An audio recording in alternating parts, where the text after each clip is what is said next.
मित्रांनो, बातमी आहे गोंदिया जिल्ह्यातील सळकर्णी शहरामध्ये महाराष्ट्र प्रदेश काँग्रेस कमिटीतर्फे आयोजित करण्यात आलेल्या जनसंघर्ष यात्रेदरम्यान गोंदिया जिल्ह्यातील सळकर्णी तालुक्यात जोरदार स्वागत करण्यात आले।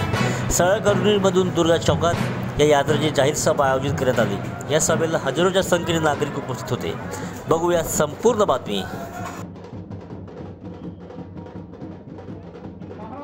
प्रदेश अध्यक्ष अशोक चौहान साहब का स्वागत किया जा रहा है। मेरी आप सबसे विनती है, तालियों की जोर से आप सब उनका स्वागत कीजिए।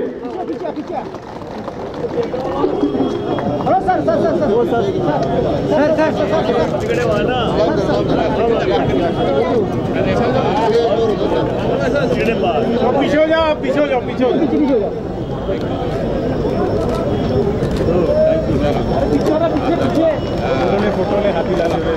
जी सन्माननीय अशोकरावजी चव्हाण साहेब, जर आपण या भागाचा विकास जनतेची अपेक्षा आहे आणि म्हणून माझी एकच विनंती आहे, आमचे आदरणीय नेते गोपालदासजी अग्रवाल ज्या पद्धतीने संघटन बांधत आहेत, उपस्थित प्रदेश काँग्रेस समितीचे अध्यक्ष, राज्याचे माजी मुख्यमंत्री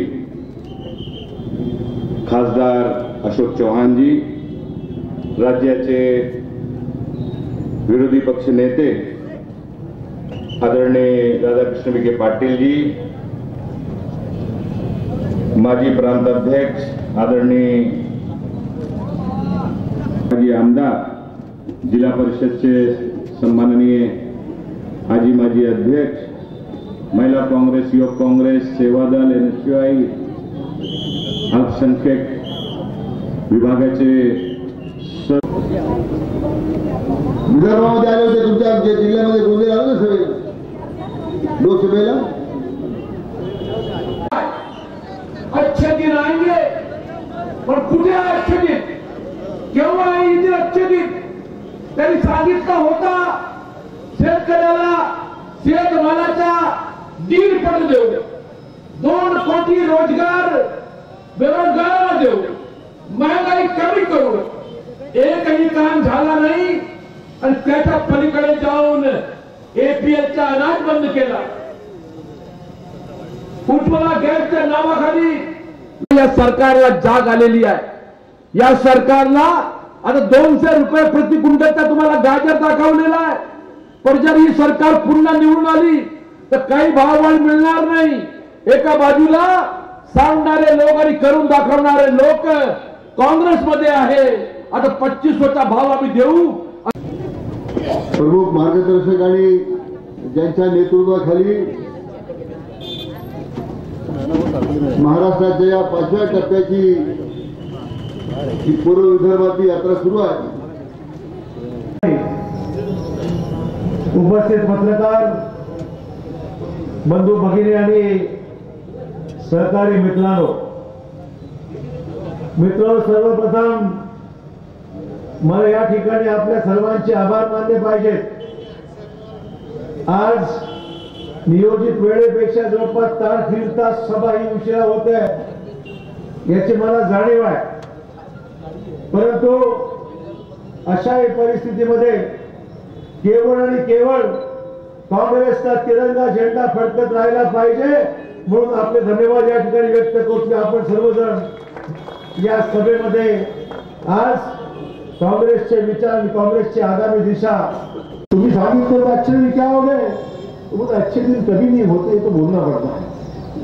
हा देश अतृप्त आत्मांचा देश आहे असं बोलावं लागते। चतुर्थी एवढं सहज बोलतात लोकांना, पटपट दाबली कमळावर। 5 वर्षापूर्वी चुनावी जुमला होता है, बोलना पड़ता है, एवढं सहज बोलून गेले। आज लोकांनी त्या भरोशावर बटन दाबली, नोकऱ्या मिळणार, अच्छे दिन येणार, पैसे मिळणार, अमुक तमुक सगळं होऊन गेलं। ते सगळं झालं चुनावी जुमला नंबर 1। आता चुनावी नंबर 2 आता सुरू झालाय। 2019 या वर्षाची निवडणूक, 24 निवडणूक। आता बघा तुम्ही, आता या पुढच्या महिन्याभरात घोषणाचा सोकार होणार आहे, अतिवृष्टी होणार आहे घोषणांची। एवढ्या घोषणा करणार की तुम्हाला म्हणाले सही बोले मोदी साहेब लेकर आएंगे। मी परवा गेलो होतो तिकडे तुमच्या वर्ध्याला, लोकांना विचारलं अबकी बार, मागच्या वेळेस म्हणलं की अबकी बार मोदी सरकार, आता विचारलं अबकी बार क्या, म्हणून अबकी बार बसकर यार बोले बसकर. संघर्ष यात्रा महाराष्ट्रामध्ये आज या 4 दिवसामध्ये आणि त्यानंतर विदर्भ आणि नंतर कोकण हा शेवटचा टप्पा आमचा सध्या सुरू आहे. सर, आमच्या राज्याच्या लगतच आज छत्तीसगड आणि राजस्थान 3 राज्यामध्ये आपले सरकार आले आहे आणि त्यांनी शेतकऱ्यांना दुष्काळमुक्त केला आहे. आपण काय सरणार आपल्या सरकारला? निश्चितच ही जी कर्जमाफी यांची अर्धवट राहिली ती कर्जमाफी देखील पूर्ण केली जाईल.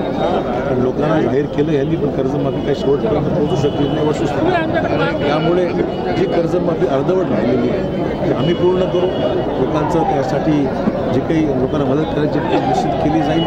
महाराष्ट्रामध्ये जी काही विकासाची कामं यांनी बंद पाडलेली आहे ती पूर्णत्वास नेण्याकरता आमचा निश्चित प्रयत्न राहणार आहे. पण महाराष्ट्राची आर्थिक परिस्थिती जी आहे सुधारण्याची गरज आर्थिक नियोजन यांच्याकडे आहे. 5 लाख कोटी कर्ज झालेलं आहे. ते पुन्हा महाराष्ट्र या सगळ्या प्रगतीच्या मार्गावर नेण्याची भूमिका आहे. ओके, धन्यवाद.